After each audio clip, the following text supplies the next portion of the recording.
One eternity later.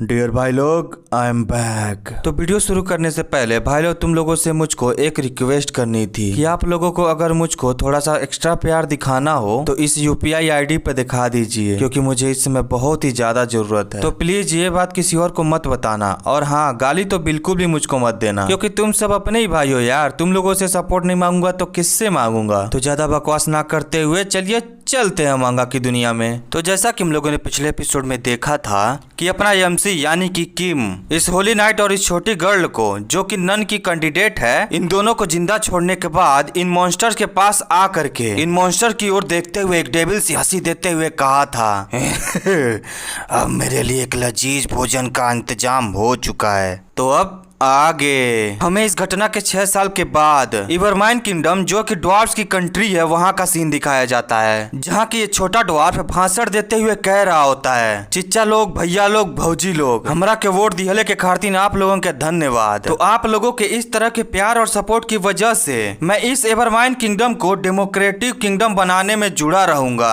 तो इसको इस तरह से भाषण देता हुआ देख करके इन ड्वार्फ्स का किंग, जिसका की नाम पिटकोल ग्रेनाइट होता है, वो अपने दांत को पीसते हुए कहता है कि आज इस हिस्टोरिकल एवं समृद्ध ड्वार्फ किंगडम के लिए कितना ही दुखद दिन है, जो कि इस तरह का एक लोली बींग, जो कि यहाँ का राजा भी नहीं है, बल्कि वह तो एक तुच्छ सा प्रेसिडेंट है, जो कि यहाँ के लोगों के वोट के माध्यम से चुना गया है। तो इतने में ही क्या यह अनपढ़ यह सोचता है कि वह इस किंगडम पर राज्य करेगा।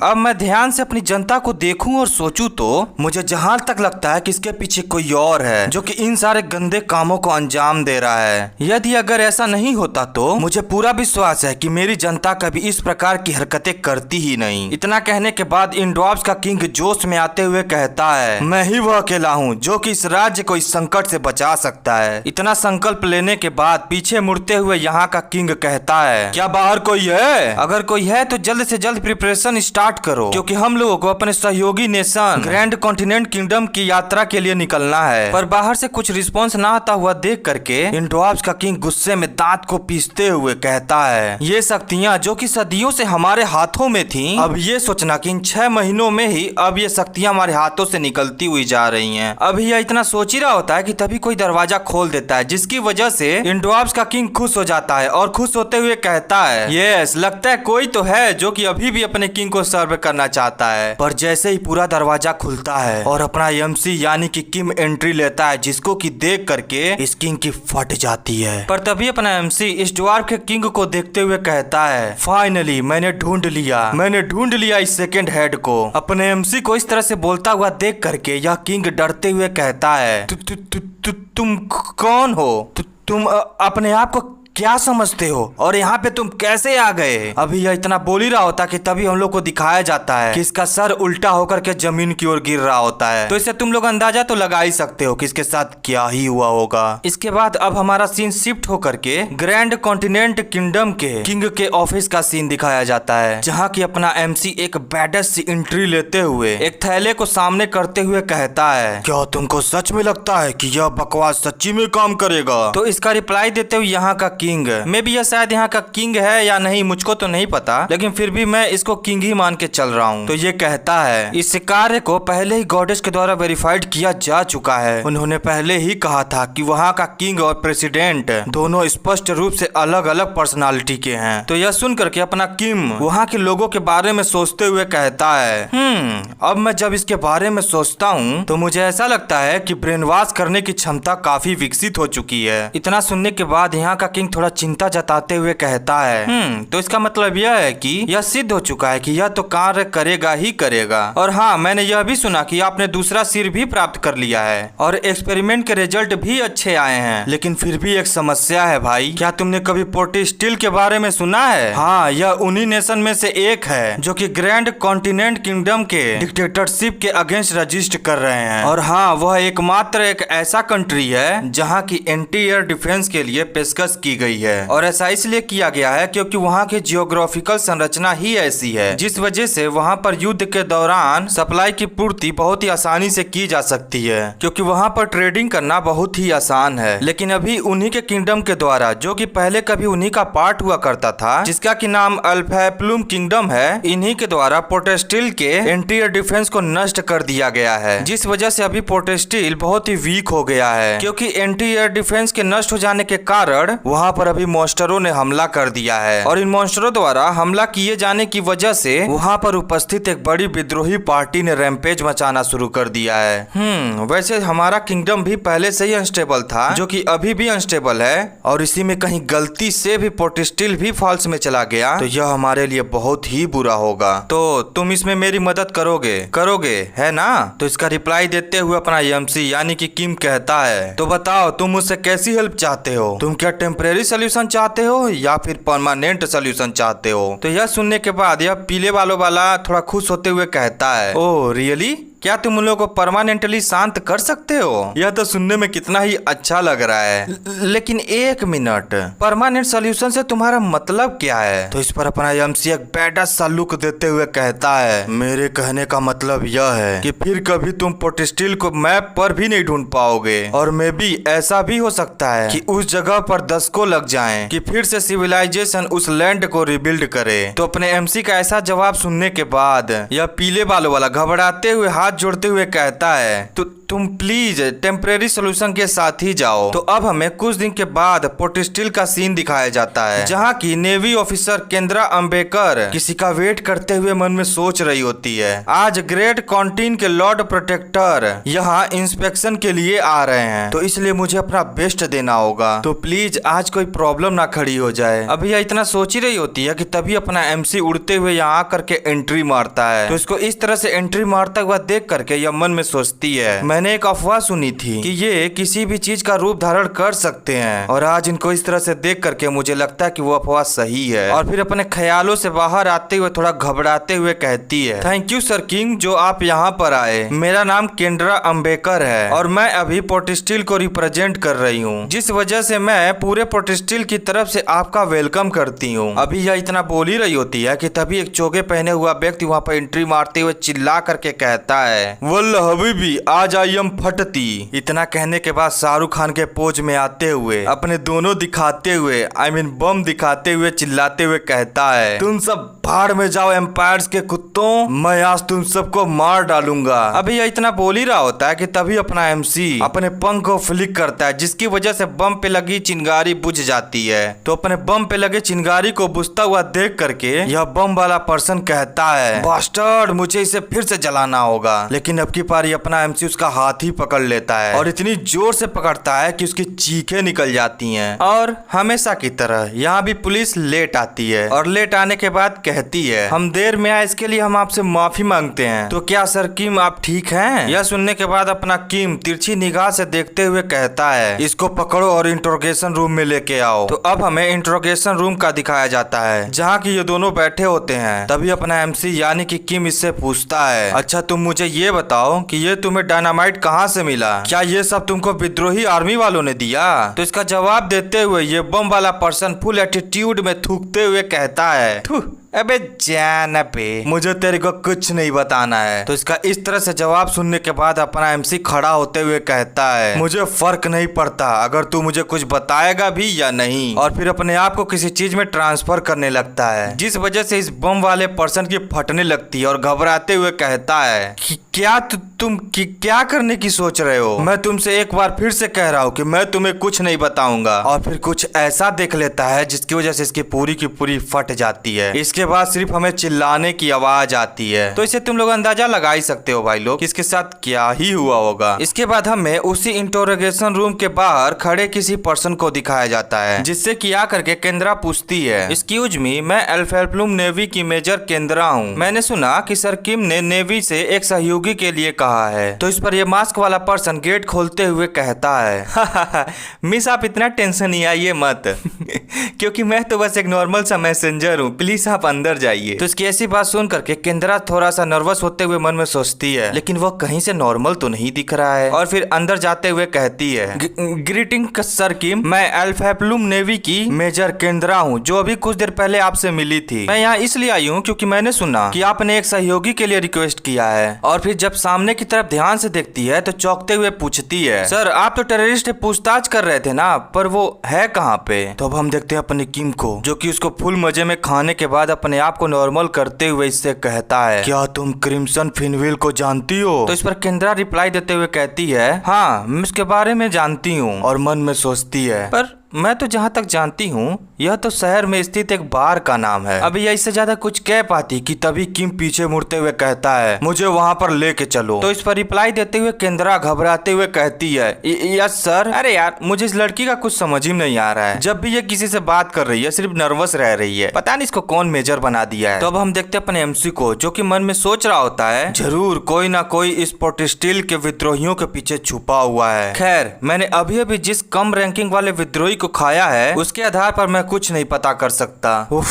अब तो मुझे ऐसा लग रहा है कि जितना मैंने आसान सोचा था यह उतना आसान भी नहीं है। तो इसलिए अब मुझे इन सब चीजों के अगर जड़ में जाना है तो मुझे कम से कम 2 सिर और लगेंगे। तो भाई लोग तुम लोग इस मेजर को देख ही सकते हो कि बस इसके आहें भरने की वजह से इसकी फट जाती है और मन में सोचती है वहां से जाते हुए, वे कितने डरावने हैं। तो अब हम लोग अपने किम पर फिर से आते हैं, जो कि अभी भी मन में सोच ही रहा होता है, इन सभी चीजों के खत्म हो जाने के बाद मुझे उस हिस्पैनिक गाय को टॉर्चर करने की जरूरत है, क्योंकि वह कोई है जो कि अपने लाइफ को बहुत ही बड़ा ट्रेजर समझ रहा है। इसके बाद हमें बाहर का सीन दिखाया जाता है, जहाँ की कोई पर्सन नीला चोगा पहने हुए क्रीपी सी हंसी देते हुए वहाँ से जा रहा होता है। तो अब हमारा सीन सीधा एक पब पर शिफ्ट होता है, जो कि पोर्टिस्टिल बेस के आसपास में ही स्थित है, जिसका की नाम रेड विंड मिल है। और ये वही पब है जिसके बारे में अपना किम पूछ रहा था। तो अब इसी पब में अपनी टीम एंट्री मारती है, जिसको की देखते हुए यहाँ का इंचार्ज कहता है, ओ कैप्टन काफी लंबा समय हो गया, क्या आप हाल फिलहाल में बहुत ही ज्यादा बिजी थी? तो इस पर केंद्रा हंसते हुए कहती है, हाँ इस समय मैं बहुत ही ज्यादा बिजी थी, क्योंकि विद्रोहियों का समूह बहुत ही बड़ा सिरदर्द बन गया है। अच्छा ठीक है आप इनसे मिलिए, ये है नाइट किम। अभी ये अपने किम का इंट्रोडक्शन करा ही रही होती है कि तभी अपना किम किसी की टाय टाय फिस कर देता है, जिसकी वजह से केंद्रा इससे पूछती है, नाइट किम आप ये क्या कर रहे हैं? तो तभी उस पब में उपस्थित और सभी लोग मर्डर मर्डर चिल्लाते वहाँ से भागने लगते हैं। तो तभी इस पब का इंचार्ज काफी गुस्से में कहता है, तुमको क्या लगता है कि तुम ये अचानक से क्या कर रहे हो? तो इस पर अपना किम गुस्से में कहता है, मैं सब कुछ जानता हूँ कि वे सप्लाईज तुमने ही चोरी की थी, तो जल्दी बताओ वे कहाँ हैं? तो बस इतना सुनने ही की देरी थी कि तभी पब का इंचार्ज अपने किम पर अपना गन तान देता है, और बस गन ही नहीं तानता है, गन से पिचकारी भी चला देता है। तो इस पिचकारी को चलता हुआ देखकर केंद्रा घबराते हुए कहती है, नाइट किम। तो अब पब का इंचार्ज गोली चलाने के बाद अपने असली रंग रूप में आते हुए कहता है, हे तुझे क्या लगता है कि मैं तुझे बता दूंगा? तो तू बहुत ही बड़े गलतफहमी में है, अगर तुझे उसके बारे में जानना है तो तुझे मेरा सर खोलना होगा।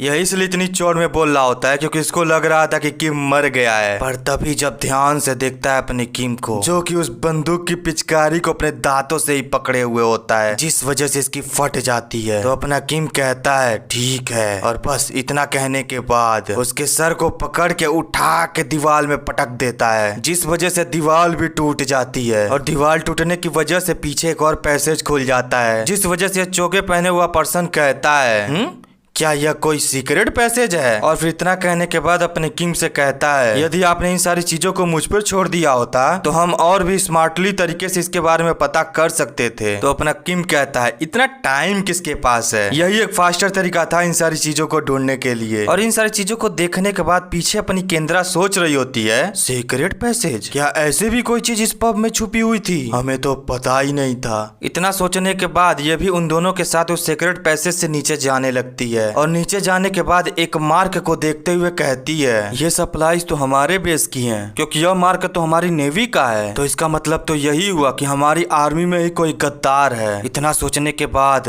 गुस्से में अपने मुट्ठी को बंद करते हुए कहती है, उस ट्रेटर की वजह से हमारी कितनी ही फोर्सेस मारी गईं, आखिर वो ऐसा कुछ कैसे कर सकता है? पर तभी अपना किंग वहाँ से बाहर की ओर जाते हुए कहता है, लेफ्टिनेंट मैं इस इन्वेस्टिगेशन को तुम पे छोड़ता हूँ। इतना बोलने के बाद वहाँ से बाहर की मुस्कुरा करके इस मोटे को देखते हुए अपनी लार टपकाने लगता है और फिर एक स्नेक में ट्रांसफॉर्म हो करके इसको भी सफा चट कर जाता है। तो भाई लोग तुम लोग इतना जान लो कि अपना किम जिसको भी खाता है उसकी यादें भी उसको मिल जाती हैं और उसका रूप भी धारण कर सकता है। तो अब हम लोग देखते हैं अपने किम को, जो कि उसको चबा चबा करके खा रहा होता है और खाने के बाद अपनी आंखें खोलते हुए कहता है जॉन फाउंडर, यानी कि अब अगला शिकार ये होगा। तो इसके बाद हमारा सीन फिर से उसी ब्लू जैकेट वाले पे आता है, जो कि चलते चलते किसी कमरे के अंदर आते हुए कहता है हम लोगों के साथियों में से एक साथी रेड विंड मिल में मारा गया। तो यह सुनकर के उस कमरे में बैठे चारों में से एक कहता है तो फिर लगता है कि हम लोग पास कोई और चॉइस नहीं है, जिस वजह से हम लोग को प्लान बी पे आना पड़ेगा। तो यह सुनकर के उन चारों में से दूसरा व्यक्ति कहता है नहीं, यह हम लोग के लिए डिफिकल्ट हो सकता है, क्योंकि वे लोग कह रहे थे जिसने रेड वाइंड मिल पर छापा मारा है वह ग्रैंड कैंटीन का गार्डियन नाइट था। तो यह सुनकर के वहाँ बैठे सभी लोग पैनिक करने लगते हैं। तो तभी घबराते हुए ये ग्रीन चोगा वाला पर्सन कहता है गार्डियन नाइट, क्या तुम उस हीरो की बात कर रहे हो जिसका कि नाम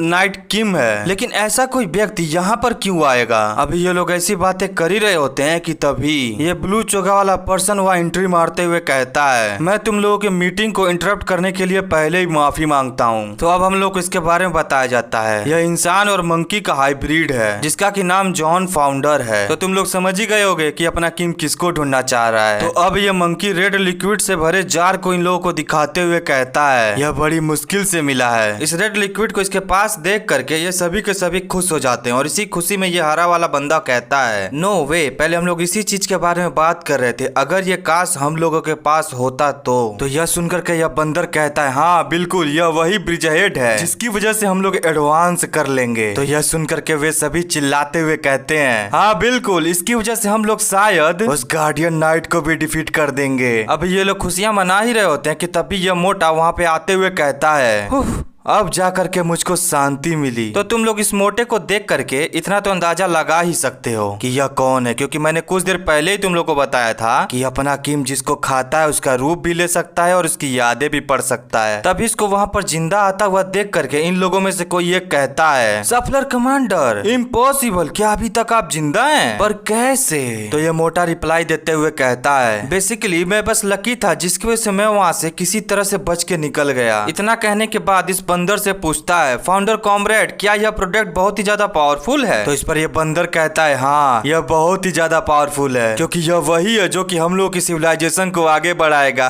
तो यह सुनने के बाद अपना किम कहता है लगता है कि यहाँ सारे कल्प्रिट और एविडेंस दोनों ही उपस्थित हैं। इतना बोलने के बाद अपना किम किसी प्रकार की गैस को रिलीज कर देता है जिसकी वजह से यह सारे के सारे चौंक जाते हैं और चौंकने के थोड़ी ही देर बाद सभी के सभी अपने घुटने पे आकर के खांसने लगते हैं। तो इन लोगों को इस तरह से तड़फड़ाता हुआ देख करके अपना किम कहता है यह एक आंसू गैस है जिसे मैंने सीएस गैस को यूज करके बनाया है। तो बताओ ये कैसा लगा? क्या हम लोग राष्ट्रगान गाने की कोशिश करें? तो अब हमें इन सारी चीजों के अगले दिन का दिखाया जाता है जहाँ की इन सभी को बांध करके बैठाया गया होता है और इन सभी को सजा सुनाई गई होती है पूरी पोर्ट स्टील के सामने मारने का। तो अपनी केंद्रा यहाँ की पूरी जनता को बताते हुए कहती है विद्रोही लोग आपसे कहेंगे कि वे लोग पोर्ट स्टील को मुक्त करने के लिए कार्य कर रहे हैं, लेकिन अंत में वे लोग उन लोगों से ज्यादा कुछ नहीं है जिनके पीछे बुरे लोगों का हाथ है, और वे बुरे लोग हैं foreign universal community, the hybrid United kingdom. और यह बंदर जिसको कि आप सभी लोग देख पा रहे हो यह हाइब्रिड यूनाइटेड किंगडम का एजेंट है जो कि यहाँ पर किसी तरह से घुसने में कामयाब हो गया था। खैर हमने उन अधिकारियों को भी पकड़ लिया जो लोग इन लोगों के साथ मिल करके साजिशें रच रहे थे। तो अब हम लोग देखते हैं उन गद्दार अधिकारियों को जो कि अपनी केंद्रा से माफी की भीख मांग रहे होते कि प्लीज हम लोग को एक बार छोड़ दीजिए। पर अपनी केंद्रा इन लोगों पे बिना दया खाए उस रेड लिक्विड के जार को लोगों को दिखाते हुए कहती है यह वही इविल प्रोडक्ट है जो कि ये लोग यहाँ पर फैलाने की कोशिश कर रहे थे, और हाँ यह इविल प्रोडक्ट इन लोगों के क्राइम का एविडेंस भी है। इतना बोलने के बाद इस जार से ढक्कन को हटाते हुए इस गद्दार ऑफिसर की ओर घूरने लगती है जिसकी वजह से इस गद्दार ऑफिसर की फट जाती है और फिर अपने फट्टे को संभालते हुए रौब झाड़ने की कोशिश करते हुए कहता है कैप्टन प्लीज 1 मिनट के लिए रुक जाओ, क्या तुम नहीं जानती हो कि मेरे रिलेटिव हाई कमांड अभी ऐसे ज्यादा कुछ बोल पाता कि अपनी केंद्रा उससे पहले इस जार को इसके मुंह में ठूस देती है, जिसकी वजह से इसको ना चाहते हुए भी उस लिक्विड को गप गप गप करके पीना पड़ता है। तो फिर ये पीने के बाद अपनी केंद्रा पर चिल्लाते हुए कहता है, यह क्या था, आखिर तुमने मुझे अभी क्या पिलाया। तो इस पर अपना केंद्रा कहती है, यह उन्हीं बास्टर्ड का सीक्रेट वेपन है जिनका कि तुम लोगों ने हेल्प किया था। तो इसलिए जिस चीज में तुमने भाग लिया था अब उन्हीं चीजों का पर्सनली एक्सपीरियंस करो। तो इतना सुनने के बाद यह गद्दार गुस्से में कहता है, तुम्हारी हिम्मत कैसे हुई तो कुतिया कहीं की ऐसा कुछ मेरे साथ करने की। पर तभी अपनी बॉडी में कुछ चेंजेस होता हुआ देख करके कहता है, ये क्या हो रहा है मेरी बॉडी के साथ। और फिर कुछ ही देर के बाद यह एक हाइब्रिड वुल्फ में चेंज हो जाता है, जिसकी वजह से जनता में चिल्लाहट गूंजने लगती है। एक वेयरवुल्फ, क्या यह एक डीमन है। अब हमें कुछ देर या कुछ दिनों के बाद का सीन दिखाया जाता है, जहाँ की कोई पिछली घटना के बारे में बताते हुए किसी को कह रहा होता है कि वह रेड लिक्विड का पोषण डॉग और बीस्टमैन के खून से बनाया गया है। अगर इस पोषण को ह्यूमन के द्वारा कंज्यूम कर लिया जाता है तो वह वेयरवुल्फ में चेंज हो जाएगा। और इस इंफॉर्मेशन के बारे में आज हम लोग को पहली बार पता चला है, जिस वजह से हमें लगता है कि बीस्टमैन और डीमन रेसेस आपस में किसी न किसी तरह से कनेक्टेड हैं। और रही बात जॉन पाउंडर की, तो वह बीस्टमैन अलाइड का एक जासूस था और हाँ, उसके पास डीमन की पावर भी थी, जिस वजह से हम लोगों ने और भी तहकीकात की तो हम लोगों को पता चला कि बीस्टमैन अलाइड से संबंधित लोगों के पास बीस्ट डीमन की पावर है। तो सर किम ने अभी तक इन्हीं सारी चीजों का खुलासा किया है। तो अब हम लोगों को दिखाया जाता है कि अपना सस्ता ककासी इस पीले बालों वाले को ये सारी चीजें बता रहा था। तो इन सारी चीजों को सुनने के बाद यह पीले बालों वाला कहता है, बीस्टमैन एंड बीस्ट डीमन, शुरुआत से ही किसी एक को संभालना हम लोगों के लिए बहुत ही कठिन था, लेकिन अब ये सोचना कि वे सभी बीस्टमैन अलाइड पावर के रूप में हम लोगों के सामने आएंगे। तो इसलिए अगर हम लोगों ने जल्द से जल्द डीमन किंग से छुटकारा नहीं पाया तो मे भी ऐसा भी हो सकता है कि ये बीस्टमैन अलाइड पावर हम लोग के भी पीछे आए। नहीं, क्योंकि उन लोगों ने पहले से ही पोर्टस्टील में नौटंकी करना स्टार्ट कर दिया है, तो मे भी वे लोग हमारे पीछे आ चुके हैं। और फिर मुस्कुराते हुए मन में सोचता है, मुझे विश्वास नहीं हो रहा कि अब हमारे पास वार करने का जस्टिफिकेशन भी है।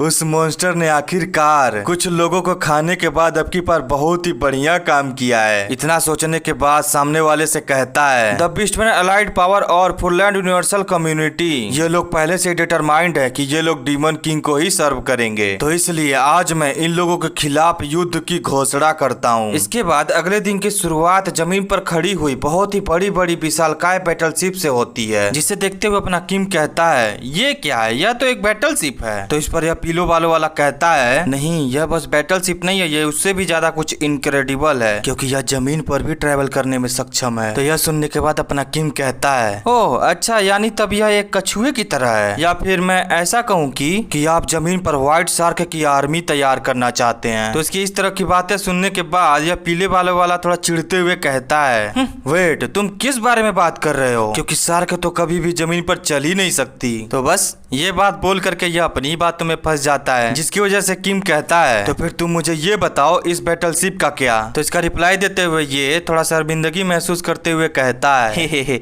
मेरा दिमाग थोड़ा सा खिसक गया था, जिस वजह से मैंने अपनी बातों में भी थोड़ी उल जुलूल सी बातें कह दी। तो बेसिकली बात ऐसी है कि इस वर्ल्ड के सबसे महान वाटर मेज भी इस वार में हमारी तरफ से अलाई के रूप में पार्टिसिपेट करेंगे। तो यह सुनने के बाद अपना किम मन में सोचता है, कहीं यह वह तो नहीं। तो अब इसके बाद हमें एल्फ किंगडम के एल्फ राजा को दिखाया जाता है, जिसका कि नाम लूसियन एल प्रिस होता है। तो अब लूसियन अपने लोगों को बताते हुए कहता है कि मैं यानी कि लूसियन एल प्रिस ग्रैंड कैंटीन के एक फ्रेंडली राष्ट्र होने की वजह से मैं उनके साथ फुललैंड के खिलाफ युद्ध में भाग लूंगा। तो बस यह सुनने की देरी थी कि इसका विरोध करते हुए वहाँ के लोग कहने लगते हैं, बट मजेस्टी, आप अचानक से ऐसा कुछ कैसे फैसला कर सकते हैं? वैसे भी हम लोग पिछले वार के दुष्परिणामों से अभी तक सही से उभर भी नहीं पाए हैं। तो हम लोग देखते हैं इन लोगों के किंग को, जो कि इन लोगों की चपट चपट सुनने के बाद परेशान होते हुए अपनी कान में उंगली डाल रहा होता है। पर तभी उन लोगों में से कोई एक कहता है, पर मजेस्टी, मेरा मानना यह है कि सबसे पहले हम लोग अपने किंगडम को स्टेबलाइज करने पर ध्यान देना चाहिए। तो बस अब कुछ ज्यादा ही चपट चपट इन लोग की लूसियन सुन लेता है, जिसकी वजह से लूसियन कहता है, सब के सब चुप हो जाओ, लगता है कि आप लोगों को कुछ मिसअंडरस्टैंडिंग हो गई है, क्योंकि मैं आप लोगों से राय नहीं नहीं पूछ रहा हूँ, बल्कि मैं आप लोगों को बता रहा हूँ कि यह मेरा फाइनल डिसीजन है, जिसकी वजह से जो आप लोग को अभी करने की जरूरत है वह यह है कि आप लोग को अभी बक नहीं करना है, बल्कि आप लोग को युद्ध की तैयारी करना है। इतना कहने के बाद अपने हाथ में एनर्जी इकट्ठा करते हुए कहता है, अगर आप लोग पास कोई और कंप्लेन है तो आप लोग मुझको बता सकते हैं, क्योंकि अगर मुझे जरूरत पड़ी तो मैं अपने फेथफुल लोगों को भी खोने के लिए तैयार हूँ। तो बस इतना ही सुनना था कि इन लोगों को कुछ पिछली बातें याद आ जाती हैं, जिसकी वजह से ये लोग अंदर से लेकर बाहर तक कांप जाते हैं। और उसी कांपती हुई अवस्था में ये लोग घुटने पे आते हुए कहते हैं, नहीं मजेस्टी, हमारे पास कोई शिकायत नहीं है। तो बस ये सुनने के बाद लूसियन कहता है, ओ अच्छा, ये तो मैंने सोचा ही नहीं था, तो चलो बढ़िया ही है। तो इसलिए सभी लोग जल्द से जल्द युद्ध की तैयारी करो। तो बस इसके बाद यह अनाउंसमेंट कर दी जाती है कि एल्फ किंगडम भी फुललैंड के खिलाफ वार में पार्टिसिपेट करेगा। तो इसके बाद हमारा सीन सीधा एल्फेब्लूम किंगडम के नवल कंट्री के 5th नवल स्टेशन का दिखाया जाता है, जहां से बड़ी बड़ी बैटलशिपें युद्ध के लिए तैयार होकर के निकल रही होती हैं। तो अब हमें यह बताया जाता है कि ग्रैंड कॉन्टिन अलायंस में ग्रैंड कॉन्टिन किंगडम का रिप्रेजेंटेटिव कमांडर सरकिम है और एल्फेब्लूम किंगडम का रिप्रेजेंटेटिव कमांडर ग्रैंड एडमिरल एर्जेमेल है, और इस अलायंस का लास्ट और आखिरी इल्पिरिस किंगडम का रिप्रेजेंटेटिव कमांडर लूसियन इल्पिरिस है। तो इन सभी को देखते हुए यह पीले बाल वाला कहता है, लगता है सभी लोग यहाँ गैदर हो चुके हैं, और फिर पीछे की ओर देखते हुए इस पर्सन से कहता है, आपका धन्यवाद अंकल, जो आपने इस वार में हमारे साथ कोऑपरेट किया। तो इस पर इसका अंकल अपने मन में सोचता है, अगर यह बात उस कर्ज की ना होती जब इन लोगों ने हमारी हेल्प की थी, क्योंकि तब हम लोगों पे मॉन्स्टर मरबेड ने एक सरप्राइज हमला किया था। अगर ऐसा ना हुआ होता तो कद्दू का मैं इस वार में पार्टिसिपेट करता, लेकिन खैर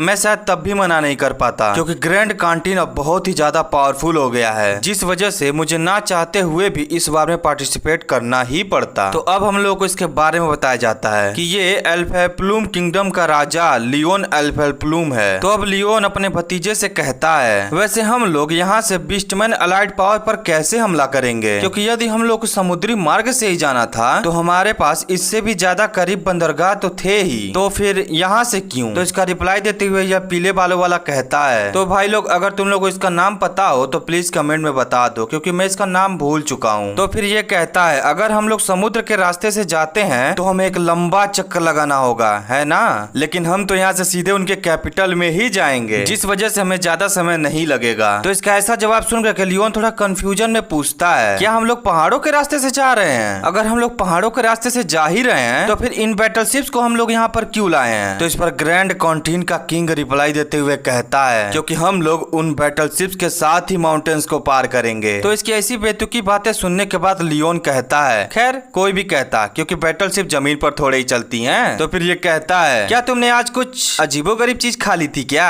जिस वजह से तुम नॉनसेंस सी बातें कर रहे हो? अब ये इतना कह ही रहा होता है कि तभी पानी में से पानी के बने हुए बहुत ही बड़े बड़े टेंटिकल्स जैसे कुछ निकलने लगते हैं, जिसको कि देखने के बाद ये कहता है ये क्या है? तो हम लोग देखते हैं एल्फ के किंग को, जिसका कि नाम लूसियन था, वो इन पानी की वेव को कंट्रोल करते हुए सारे बैटलशिप को ऊपर उठा लेता है। तो इस तरह से बैटलशिप को ऊपर उठता हुआ देख करके बस अपने किंग को छोड़ करके सभी की फट जाती है। तो इसी फटे में लियोन चौंकते हुए कहता है, ओ अच्छा, यानी कि तुम लोग बैटलशिप को मूव कराने के लिए वाटर मैजिक का यूज कर रहे हो। तो हम लोग देखते हैं बैटलशिप को, जो कि पानी की लहरों पर चलती हुई जा रही होती हैं, कि तभी ग्रैंड एडमिरल कुछ परेशान होते हुए मन में सोच रहा होता है, क्या यह सच में ठीक भी है? तो इसको इस तरह से परेशान होता हुआ देख करके इससे सस्ता ककाशी पूछता है, ग्रैंड एडमिरल, क्या आपको कुछ चीजें परेशान कर रही हैं? वेल, अगर मैं अब चारों तरफ देखूं तो कितना ही सुंदर नजारा है। तो इसका जवाब देते हुए एडमिरल कहता है, मैं आपसे सहमत हूँ, लेकिन मैं अभी भी श्योर नहीं हूँ क्या ऐसा करना ठीक भी है कि नहीं, क्योंकि यहाँ पर उपस्थित सभी लोगों का भाग्य केवल एक के ही हाथ में है। तो इसका रिप्लाई देते हुए अपना सस्ता ककाशी कहता है, आप यहाँ सही हैं, क्योंकि अगर गलती से भी वह एक पर्सन गड़बड़ कर दे तो पूरा बेड़ा नष्ट हो सकता है। यह वास्तव में बहुत ही बड़ी रिस्क वाली रणनीति है। खैर, इस विषय पर आपको चिंता करने की कोई जरूरत नहीं है, क्योंकि अगर बेड़ा नष्ट भी हो जाता है फिर भी आपको रिस्पॉन्सिबल नहीं ठहराया जाएगा। तो इसकी ऐसी बातें सुन करके एडमिरल थोड़ा चौंकते हुए पूछता है, इससे आपका क्या मतलब है? तो इस पर अपने किम का मैसेंजर यानी कि सस्ता ककाशी एक डेविल सी स्माइल देते हुए कहता है, मैं आपसे यह कहना चाहता हूँ कि बैटलशिप के डेक के अंदर जो लोग हैं वे इस तरह के क्रिएचर हैं जिसके लिए किसी को भी रिस्पॉन्सिबल रिस्पॉन्सिबल नहीं ठहराया जाएगा। तो अब हम लोग देखते हैं बैटलशिप के ट्रूप वेटिंग रूम को, जहाँ के सैनिक बैठे हुए होते हैं, पर वे सैनिक कम कुछ अजीबोगरीब क्रिएचर ज्यादा लग रहे होते हैं। तो अब हमारा सीन थोड़ी देर बाद का दिखाया जाता है, जहाँ की अपना सस्ता ककाशी अपने किंग के पास आ गया होता है। तो अपना किंग मुझसे कहता है अब से तुम कमांड को संभालो। तो अपना सस्ता ककाशी कहता है